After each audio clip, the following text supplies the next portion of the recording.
So most of the spiritual traditions of the East and the West, they predominantly use the image of a flower. Of course, in most of the Eastern practices, they use the lotus flower, and many of the English practices, they use the rose. And so this is such a perfect symbol of spiritual awakening. And, you know, we could add the whole process of the story of the seed gets dropped in the earth and then eventually grows through the darkness, being drawn forward by a light it can't yet comprehend or see. And then finally it opens to the light. And then what they've started to understand about plants and flowers is that they're not just receiving the light for themselves. You know, as they receive the light, it comes down through the plant and actually feeds the earth as well, in which it's planted. And then they see that these things called the mycelium networks is how the plants and the trees all communicate with each other through these very subtle modes of communication. We can call it that. And so these patterns, they're throughout all of life. And so as human beings, because it seems that we don't have roots, like on a physical level, we imagine ourselves to be a separate entity.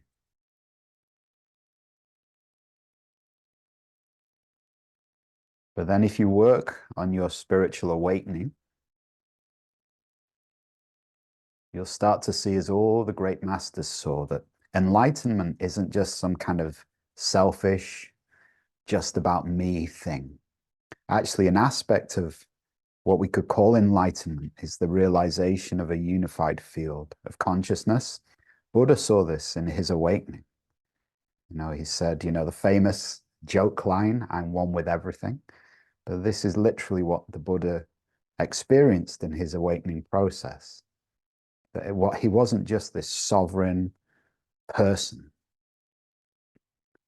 He was connected to not just all beings, but was connected to the whole universe, to everything, through this unified field of consciousness, which, of course, Carl Jung calls the collective unconscious. But it also has an energetic component. So as we are drawing the light, the beauty into ourselves, whether you see it or not, you're feeding the collective form of consciousness. You're bringing light into the collective shadows to some lesser or greater degree, depending on the level of the openness of your being, the openness of your heart, which means the capacity to which you've worked on your healing. You know, the healing being the stuff we carry, we all carry. And so you're not just healing for your own benefit. You're healing for everything through that collective field of consciousness.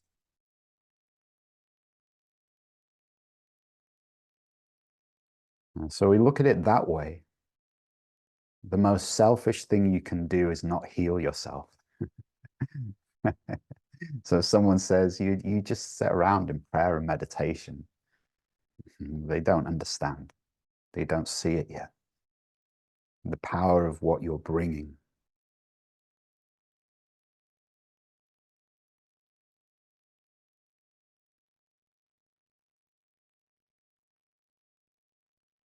So, you know, as Gandhi said, I realized that as I heal myself, he called it as I raise myself up.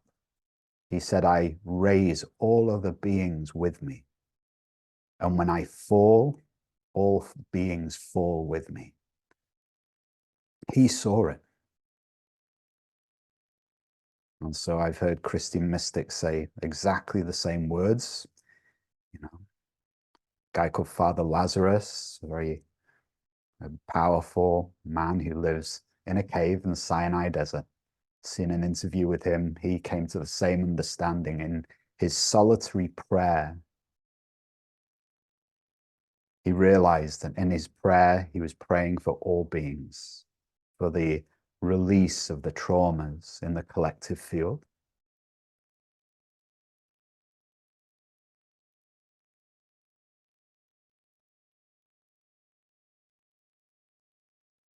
And so in this moment, to become selfless, you have to become selfless, without self, without this strong addiction to I and me.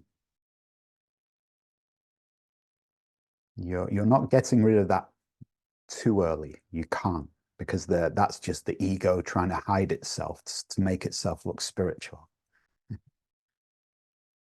But it is a falling away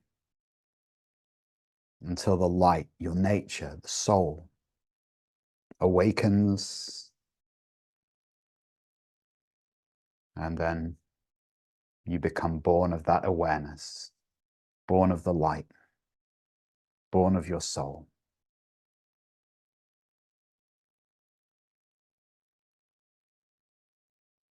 So then in yoga philosophy, now yoga is just simply what in India they call the spiritual awakening process.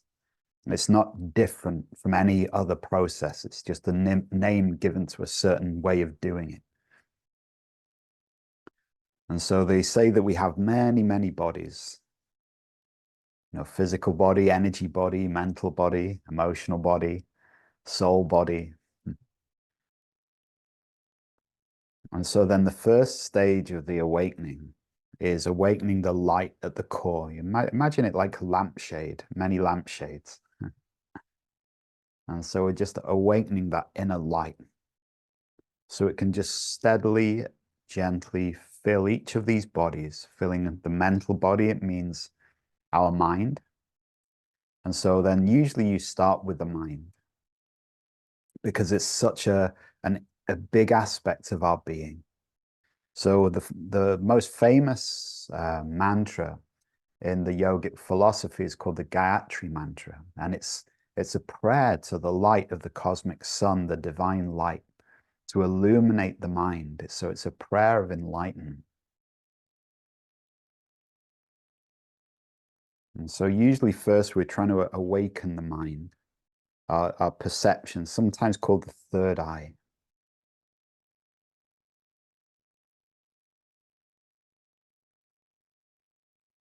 And so there's various practices in the mystical traditions for that.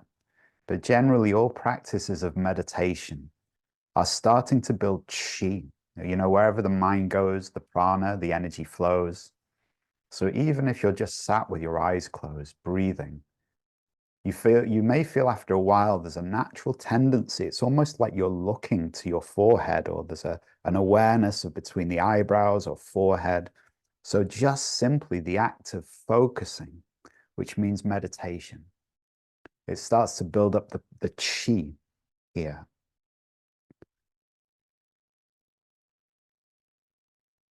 And so then in some Buddhist practices, they close their eyes and they just imagine a light here. And that's certainly in the practice like the Gayatri mantra, that's what you're invited to do. But this is also why I suggest, you know, focusing on a divine being. Because just the focus of that divine being, those divine beings are the light. They're just like imagine a stained glass window with a light behind. So when you imagine a Buddha or a Christ or a Guanyin or a Mary, you're starting to cleanse, focus your mind to this area.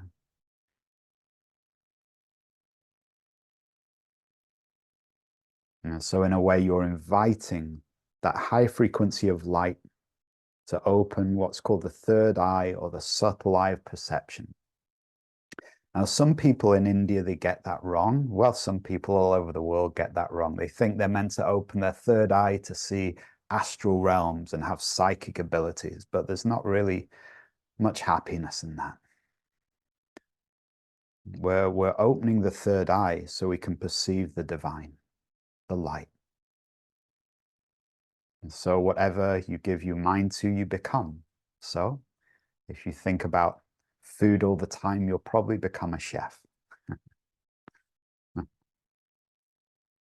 If you think about your enemies all the time, you'll probably become bitter. You'll become an enemy of people. But if you think about God all of the time, you become the image and likeness of that perception, naturally. It's not like you're trying to force yourself, trying to change your like behavior modification. Just like a flower open to the sun. As long as it's in the light, it's receptive, the growth happens. So these are the devotional practices. We focus, we give the mind to the divine, to the light. And then everything else happens just naturally. And it basically happens through our pleasure and pain receptors.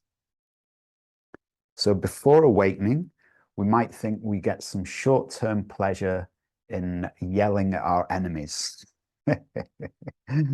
or even our perceived enemies, people we don't even know. So we yell at the television. Like reality television, you know, watch Big Brother, start yelling at strangers that you don't know. Or watch the news. So you just yell at everyone. So that's not spiritual practice. But slowly, as the soul perception opens, as they say in Buddhism, you kind of become less angry, less frustrated. Not because you want to be like, I say, a goody two-shoes, or that's going to earn your way into heaven one day. God will say, well done, you didn't shout at that person on Big Brother, come on in. It doesn't, I don't think it works that way. They say that heaven and hell is already at hand. So if you examine,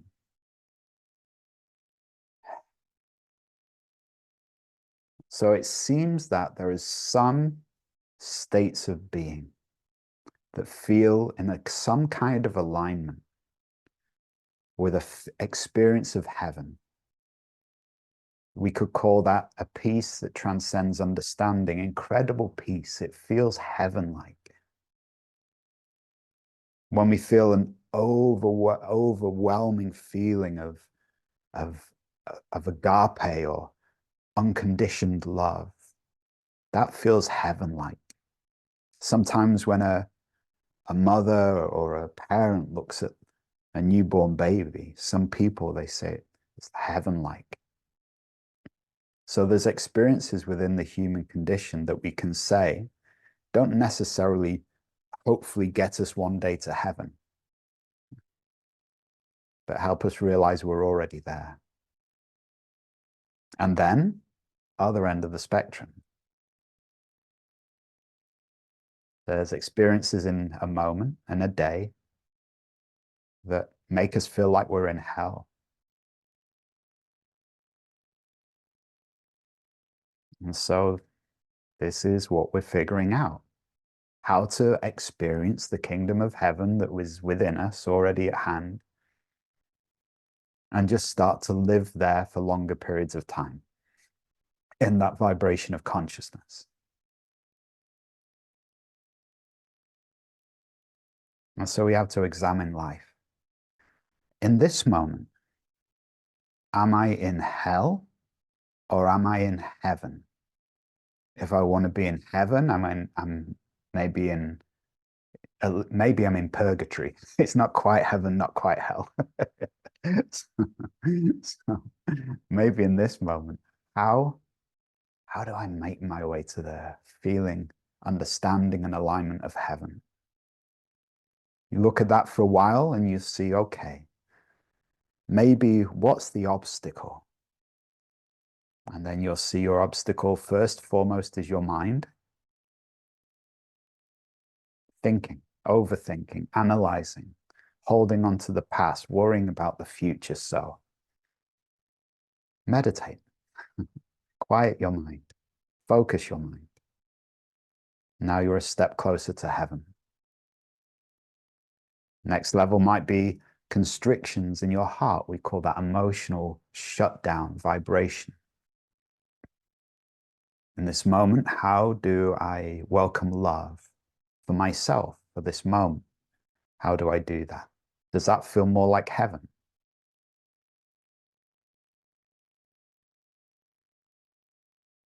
And so this is the journey.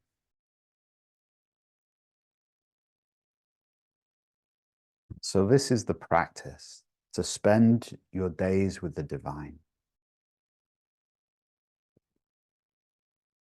And so life becomes more blissful on the whole when you're giving your mind to this, even through the day.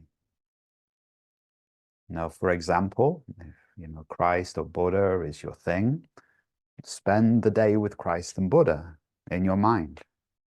Set a chair for them, talk to them, ask them questions, create that friendship.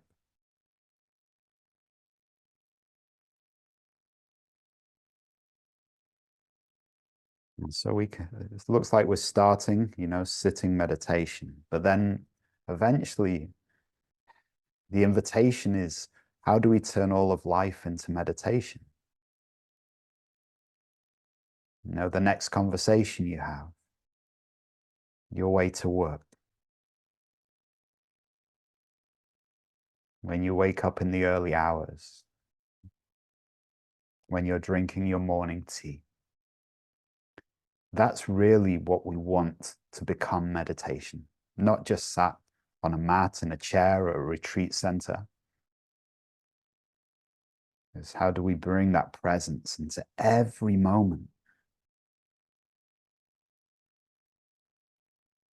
So for me, mantra, visualization, breath, Tai Chi, yoga, choosing to be compassionate to myself and other people. These are all my daily meditation practices. How to remain present, open.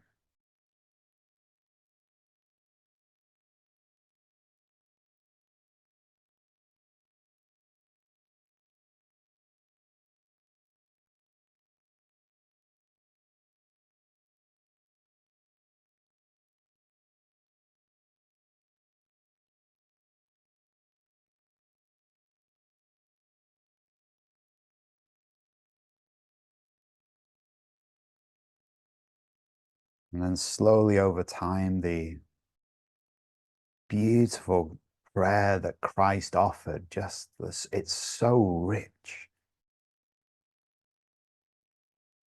The wisdom in that prayer, when someone says, how should we pray? Each line of that is a wisdom teaching.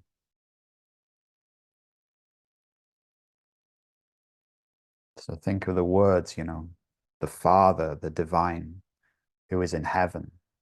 Heaven, what did we say earlier? Heaven is not separate to you. It's a vibrational state. It's a state of alignment. So first we recognize that divine frequency or consciousness is in the heavenly state of being. Peace, love. Second name, your name is hallowed, sacred. So what am I saying here? Repeat the divine name, a divine name, because that is sacred.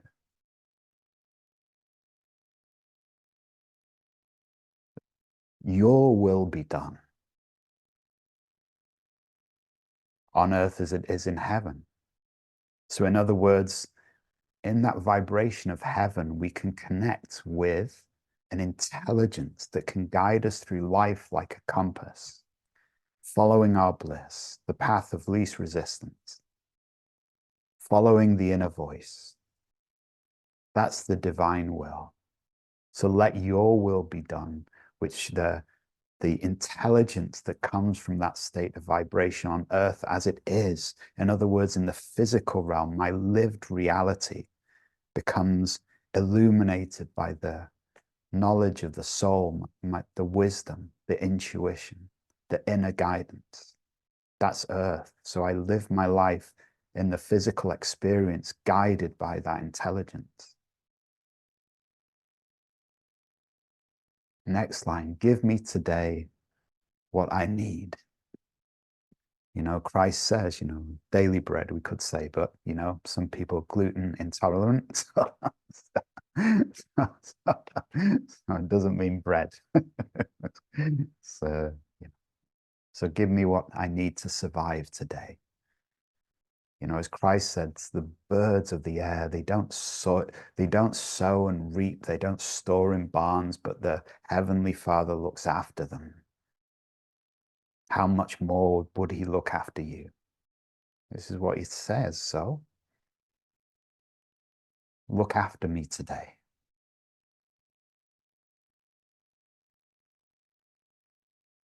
Now, the interesting line is next one. Forgive us as we forgive those who, you know, upset us, cause us pain. Now, this is a strange line for me. I've never found any judgment in the divine frequency. So I can't really ask to be forgiven because the divine has never judged me in the first place. I'm the only one judging me. So perhaps the prayer would be more wise to say, let me experience that place of sanctity which is free of judgment. And let me offer that to other beings too.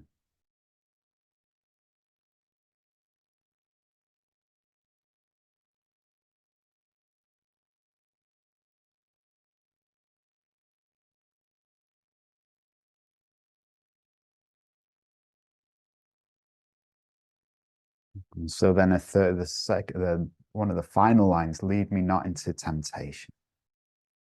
That's a tricky line as well, because I don't think the divine has ever done that.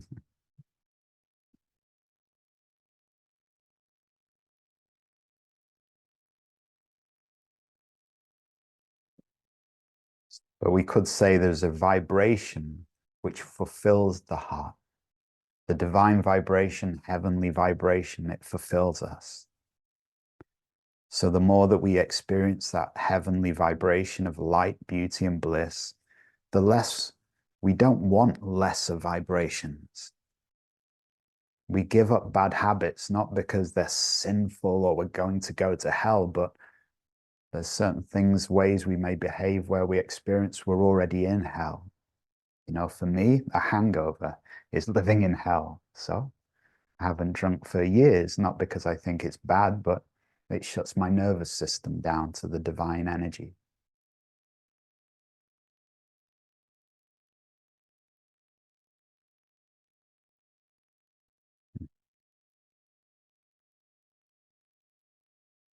And so, you know, how do we stay in that vibration? The kingdom, you know, kingdom of heaven.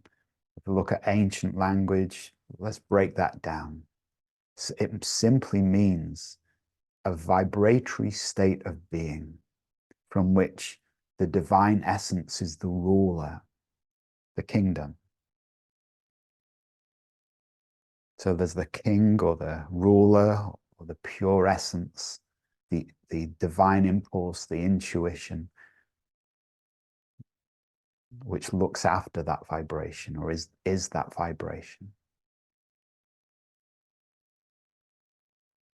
And then, you know, forever and ever simply means we are eternal beings.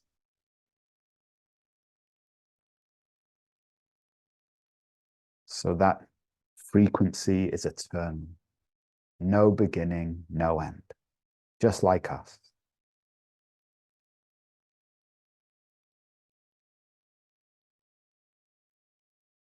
So within just that prayer is the whole thing, the whole teaching of life, how to live it. So it's not just a prayer. Prayer is really, it's an affirmation, a remembering, a realignment with the truth. It's for us to help us realign, to remember, and to reconnect.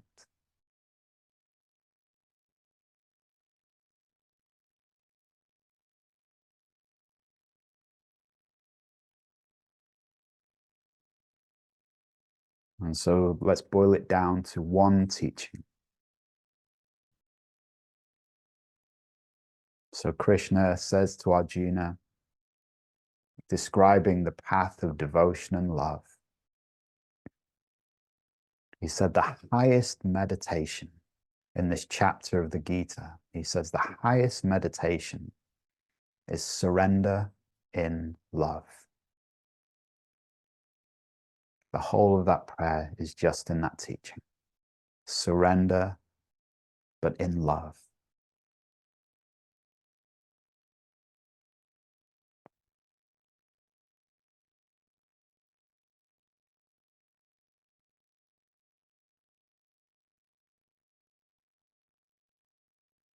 Let go.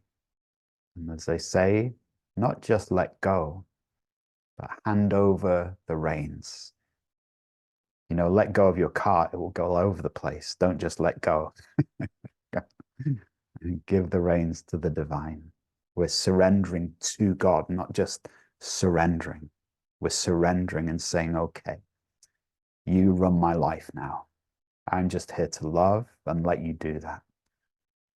And to remove the fear in my body that appears as I try and do that, which that is a lifelong process, layer by layer.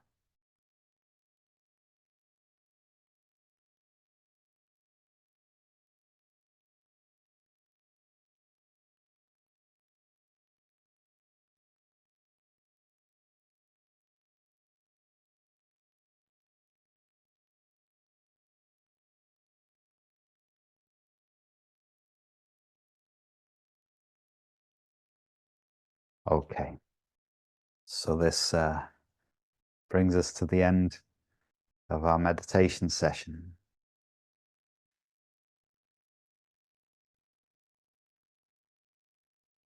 So great hanging out with you all. Thank you for your presence. And as ever, for those who hopefully you've all seen it, but I do a recorded version of this. I cut questions out so you can remain anonymous, but I do then post the video onto YouTube so you can watch back the meditation and me chatting. So.